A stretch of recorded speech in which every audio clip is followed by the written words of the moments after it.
우린 전혀 몰랐고요.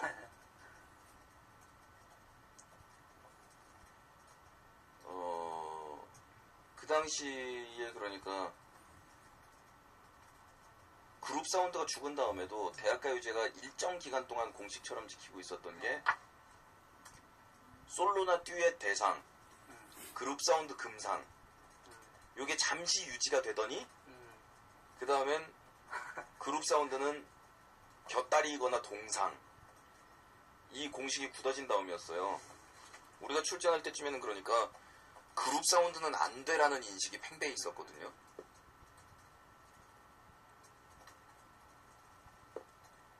게다가 또 묘한 일이 87년도 대학가요제가 MBC에서 굉장히 축소시켜서 행사를 치렀는데 그 이유가 87년도에 대학가요제를 하면서 참가자들을 데리고 간이 뮤지컬을 만들어서 대학가요제 중간에 있는 프로그램 이런 것들을 기획을 했던 모양인데 그 내용이라든가 이런 것들이 너무 마음에 안 든다고 출전자들이 뭉쳐서 반항을 했던 모양이에요. 그 당시에 출전자들의 그 얘기가 뭐였냐면 이 대학가요제가 노태우가 대통령 된 거에 대한 축하 공연처럼 되고 있다. 그들의 주장이 옳았는지 글렀는지 저로서는 지금은 확인할 길이 없습니다. 근데 제가 알고 있는 거는 그러한 주장으로 인해서 방송국과 충돌을 냈고 크게 실망한 MBC 측에서 대학가요제를 대단히 축소시켜서 치렀다는 거. 그래서 지금 MBC의 부사장으로 있는 신종인 부사장이 그 당시에 88년도에 대학가요제를 이제 87년도에 못 이룬 대확장을 위해서 스타디움에서 방송국을 벗어나서 대학가요제를 벌인다는 진짜 초유의 사태였거든요. 그 당시까지 벌어진 모든 대학가요제 중에서 가장 큰 규모였어요. 잠실 체조 경기장에서 했으니까요. 그 당시에 공연이 가능한 가장 큰 스타디움에서 치른 거죠. 그것도 분위기상 아무래도 솔로가 나와가지고 하는 것보다는 스타디움에서 할 때는 또 역시 밴드가 그거는 대학가요제 본선에 막이 오르고 현장 분위기가 되니까 그렇게 생각할지 모르지만 우리로서는 차별 대우를 받는다라고 서글픔을 느낄 정도로 대우는 좋지 않았어요.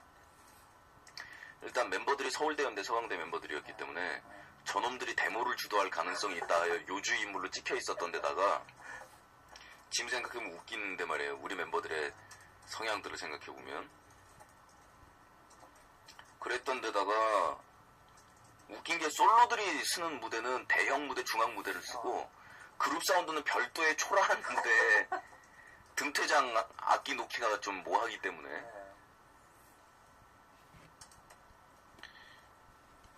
그래서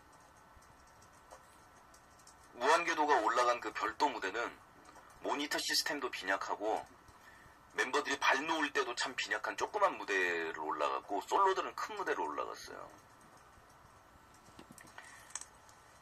그런저런 분위기상 이제 참가자들은 주경선의 대상 가능성을 거의 9대1의 배당으로 보고 있었는데 현장에서 대역전승을 거둔 거죠. 관객들을 잡았어요. 그러니까 심사위원도 심사위원들 마음에 들었겠지만 일단 무한궤도가 대상을 탔던 이유는 관객을 장악했어요.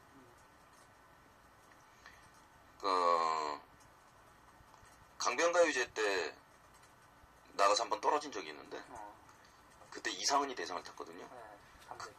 그때도 똑같았어요. 그러니까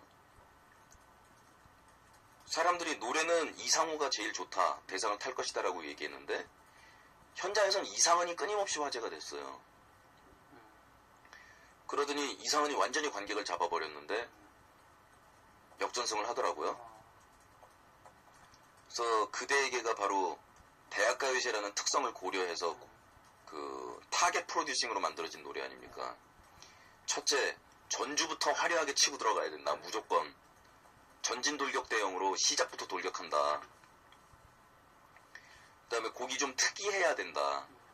하지만 노래 자체는 단순하다. 8비트에 누구나 따라 부를 수 있는 멜로디로 간다.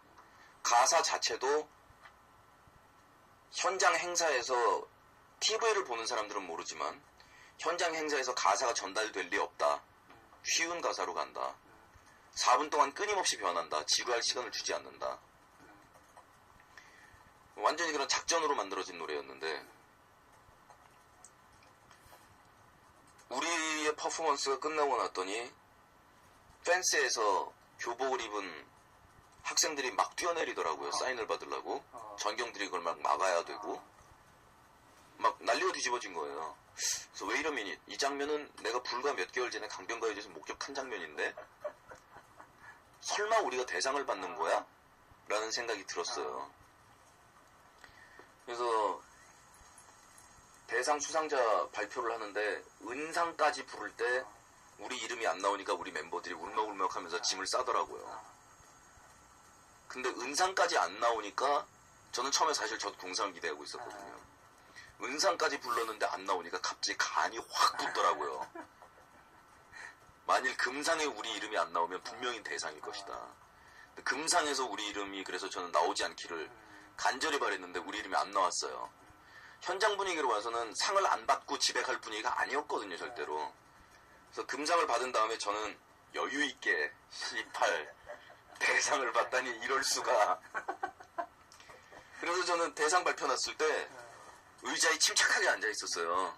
사람들은 막 펄쩍펄쩍 뛰고 막 그랬던 TV에 중계됐던 모습이 저라고 생각하는데 그건 베이스팀 조형곤이고 둘이 복장하고 헤어스타일이 똑같은 사람들이 헷갈린 거고 저는 느긋하게 앉아서 거만하게 걸어 나갔습니다.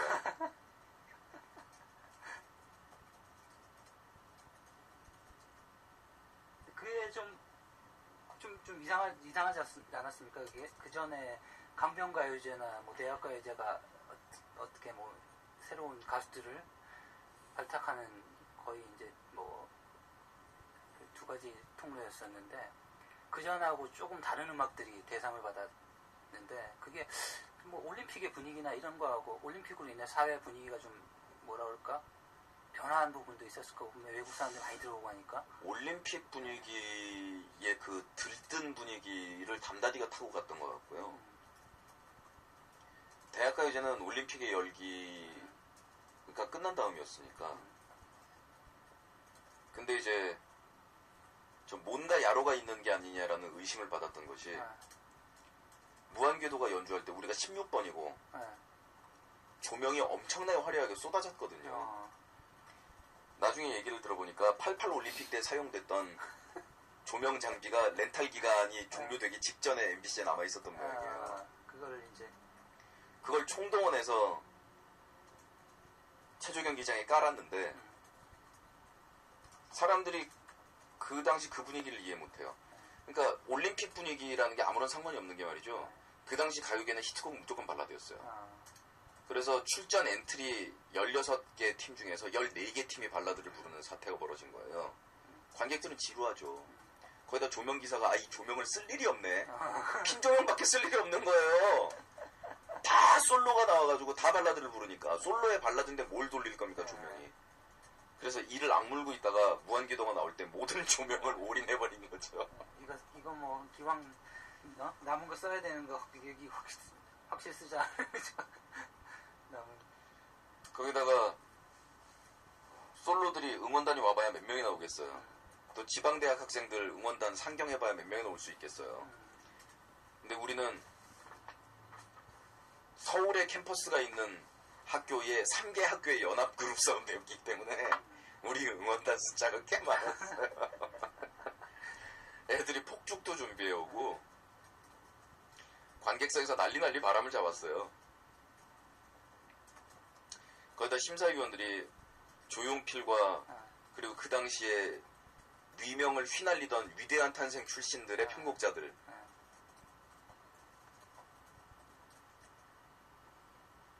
우리를 좀 기특하게 볼 수 있는 요소가 있었던 거죠.